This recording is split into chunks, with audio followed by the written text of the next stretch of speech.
অনেকেই আছে যারা আনটেন্টেড, যাদের বিরুদ্ধে কোনো প্রমাণ পাওয়া যায়নি, এবং তারা যে আনটেন্টেড তার মূল কারণটা হলো যে এসএসসির ওয়েবসাইট, তারপর ধরুন সিবিআই যে হার্ড ডিস্ক পেয়েছিল পবন বনশালের থেকে, বা স্ক্যান ডেটা টেকের থেকে যে ডাটাটা রিট্রিভ করতে পেরেছিল, সেই সমস্ত জায়গায় তাদের কিন্তু নাম্বার সমস্ত কিছু ম্যাচ করেছে।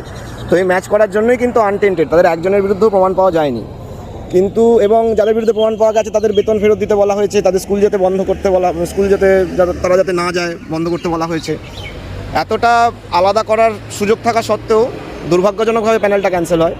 এবং যদিও আমাদের মতন যারা আমরা আগে থেকে চাকরি করতাম শিক্ষা দপ্তরে বা বিভিন্ন স্কুলে, বিভিন্ন শিক্ষা প্রতিষ্ঠানে, মাদ্রাসায় এবং বিভিন্ন যে অটোনোমাস বডি যে স্কুলগুলো ছিল সেখানে আমরা যারা চাকরি করতাম তাদেরকে বলা হয়েছে যে 3 মাসের মধ্যে তাদেরকে পুরনো জায়গায় ফিরিয়ে দিতে আবার রিজয়েন করাতে, এবং তাদের কোনো রকম সিনিয়রিটি এবং সার্ভিস রিলেটেড যে সমস্ত সুযোগ সুবিধাগুলো সেগুলো কোনোটাই যাতে তার অসুবিধা না হয়। বাংলা হান্টের আরও খবর দেখতে নজর রাখুন। বাংলা খবর মানেই বাংলা হান্ট।